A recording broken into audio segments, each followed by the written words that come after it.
የህልም ባሌን ባገኘሁት ክፍል 7 ጸሐፊ ፎዚያ መሐመድ የኢክራምን ወንድም ከድር እኛ ወዳለንበት መጣ። ኢክሩን ለባሏ ሊያስረክብ ኢክሩ አባቷስ ስለሞተ ወንድሟ የአባቱን ድርሻ ወሰደ። ወንድም ከሌለ አጎት ይሸፍናል። ከድር ኢክሩን ወስዶ ለአንዋር አስረከባት። አሁን ኢክሩ የአንዋር አማና ሁናለች። አሁን ከቤት ወጥተን ጉዞ ጀምረናል። መናፈሻ ብዙ ጥንዶች የሰርጋቸውን ቀን እያከበሩ ነው። አጃቢዎች ይተረማመሳሉ። የመናፈሻ ቆይታችንን 12 ሰዓት ላይ ጨርሰን አመሻሹ ላይ ወደ ወንዱ ቤት ጉዞ ጀመርን። ቤተ ዘመዱ ተሰብስቦ በደማቅ አቀባበል ተቀበሉን። ወንዱ ቤት የነበረውን ፕሮግራም ጨርሰን ሙሽሮችን ወደ መኝታ ሸኝተን ሚዜና አጃቢ ወደ ቤታችን ተመለስን። ሰኞ ረፋዱ ላይ ኢክሩ ጋር ሄደን የሙሽራ ቀሚስ አምጥተን ለመመለስ የሚሆነንን ልብስ አመጣን። ወንዶች ጀለቢያ፣ ሴቶች ደግሞ ድሪያ ለመልበስ ተስማምተናል። የአንዋር ሚዜዎች አንዋርንም ኢክሩንም ፊታቸው ላይ ደስታ ይታያል። ኢክሩን ቀረብ ብዬ አዳር እንዴት ነበር አልኳት። ኢክሩም ከአንዋር ከእኔ እና ከሚዜዎቹ ፊት ገምቺ አለችኝ። እኔም ማሻአላህ ብዬ ተቃቅፈን አንዋርም ደስተኛ ነው። ለሐላል ባሏ የመጀመሪያ መሆን እንዴት ደስ ይላል። ኢክሩ እና የአንዋሪን ፊት በጣም ደስ የሚል የደስታ ስሜት ነው የሚታየው። ይህ ክብሯ ለወደፊት ትዳሯ እንደሚያምር እና አንዋርም ከነ ክብሯ ስላገኛት ለኢክሩ ክብር እንደሚሰጥ ተማመንበታለሁ። አሰላሙ አለይኩም ወራህመቱላሂ ወበረካቱ። ውድና የተከበራችሁ ውድ የቻናሌ ቤተሰቦች በሀገርም በውጭም ያላችሁ ሰላማችሁ ብዝት ትርፍርፍ ይበርልኝ እያልኩኝ ለቻናሉ አዲስ የሆናችሁ ላይክ፣ ሰብስክራይብ እያረጋችሁ አበረታቱኝ። ነበር የሆናችሁም ላይክ፣ ሼር በማድረግ ተባበሩኝ እና ውዶችዬ የእናንተ ድጋፍና አይዞሽ ማለት ለኔ ቀላል አይደለም። ማስተካከል ያለብኝ ነገር ካለም ሀሳብ አስተያየት በኮሜንት ብታስቀምጡልኝ ምንም ነገር ቅር የሚለኝ ነገር የለም። ማስተካከል ያለብኝን ነገር እንዳስተካከል እንደውም ይጠቅመኛል። ሀሳብ አስተያየት ካላችሁ የጎደለ ነገር ካለ በኮሜንት አስታውቁኝ። ስለቀረው ነገር ከልብ ነው ምስጋናዬ። ቀኑን ኢክሩን ስናጫውት ውለን መግሪብን አስታከን የወንድ ሚዜ አጃቢውን ቢያንስ ከ80 የሚበልጡ ሆነን ወደ ኮምቦልቻ ተመለስን። ለመልስ ከደሴ ወደ ኮምቦልቻ አመራን። እንደደረስን ዘመድ አዝማድ ውጭ ላይ ተሰብስቦ በጭብጨባ እኛን ይጠባበቃሉ። የአንዋር ጓደኞች እየጨፈርን ወደ ውስጥ ገባን። የመልስ ዝግጅቱ ባህላዊ ይዘት ነበረው። መድረኩ ላይ የሰጠራ ከሸንበቆ የሚሰራ ባህላዊ ወንበር ተቀምጧል። የደረቀ የቀበቶ ቆዳ ተሰቅሏል። በግራና በቀኝ መቀነት ተንጠልጥሎ መሃል ላይ ጎባ ቅጠል አለ።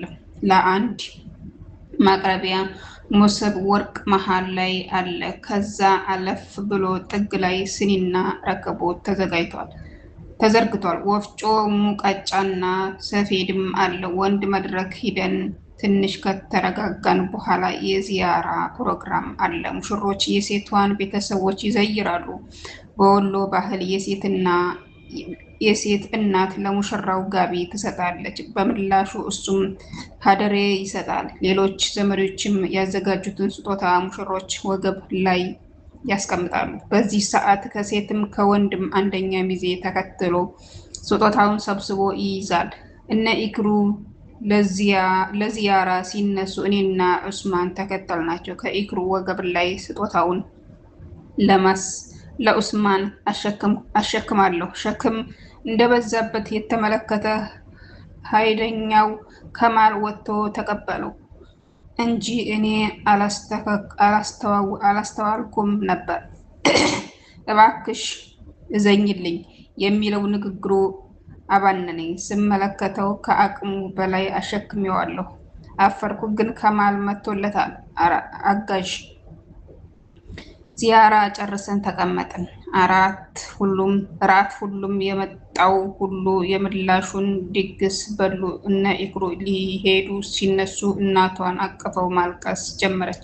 ሁሉም ተቃቅፈው አለቀሱ። እኛም ተከተለን አለቀስን። በቃ ኢክሩ ሄደች።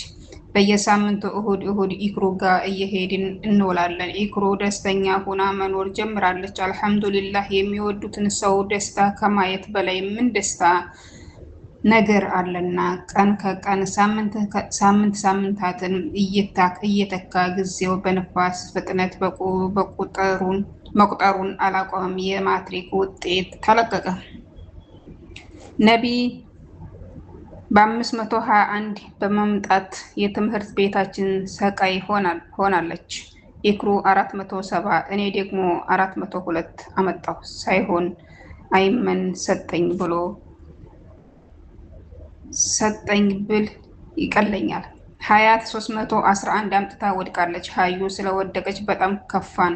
መውደቅ ለካ እንዲህ ያስጠላል። ሀዩ ጸጸቱ ገና ካሁን ጀመራት። የአባቷ ከንቱ ልፋት ቁልጭ ብሎ ታያት። ማልቀስ ጀመረች። ልናስቆማት አልቻልንም። ሀዘኗ ልብ ይነካል። አብረን ማልቀስ ጀመርን። ራሷን ትሰድባለች። እኔን ማነው ሰው ያለኝ? ከሰዎች ተርታ የመደበኝ? ሰው እኮ ማሰብ የማልችል እኔ እኮ ባስብ ኑሮ የአባቴን ልፋት ብቻ ለእኔ በቂ ነው። አሁን እንዴት ነው አይኑን የማየው? እያለች ታለቅሳለች። እኔ ለሷ ጨነቀኝ። ምንም ብል ልጽናናት አልቻልንም። የፈራችው አልቀረም። አባቷ መውደቋን ሲሰማ ከመነደድም በላይ አበዴ ለማለት ያስፈራል። ያለ እናት ፍላጎቴን ገትቼ ላንቺ ቅድሚያ የሰጠሁት አንቺ ስኬት ጫፍ ደርሰሽ እንዳይሽ እንጂ ወድቀሽ ከጓደኞችሽ በታች ስትሆኝ ማየት አይደለም ብሎ አንቧረቀባት። ሀዩ የበለጠ ጸጸት ውስጧን አንገበገባት። በስስት የሚንከባከባት አባቷ ተስፋ ቆርጦ ስታይ ቅስሟ ተሰበረ። ሀዩን ለመቅጣት የሚመስል መልኩ በ15 ቀን ውስጥ ሊያገባ እንደሆነ ነገራት። ሀዩም ደንግጣ ክፍል 8 ይቀጥላል። ውድ የቻናሌ ቤተሰቦች ላይክ ሼር ማድረጋችሁን አትርሱ። አዲስ የሆናችሁም ላይክ ሰብስክራይብ እያደረጋችሁ አበረታቱኝ። ላላችሁ ትብብር ከልብ ነው ምስጋናዬ። አሁን በቀጣይ ቪዲዮ ውስጥ የምንገናኝ ሁላችሁም በያላችሁበት ሰላማችሁ ብዝት ተረፍረፍ ይበርልኝ እያልኩኝ ለዛሬ ይዣት የቀረብኳት ቪዲዮ ይችን ትመስላለች። በቀጣይ ቪዲዮ እስከምንገናኝ ሁላችሁም በያላችሁበት ሰላማችሁ ይብዛ እያልኩኝ በዚሁ ሰነባበታለሁ። ባላችሁበት ፈጣሪ ይጠብቃችሁ።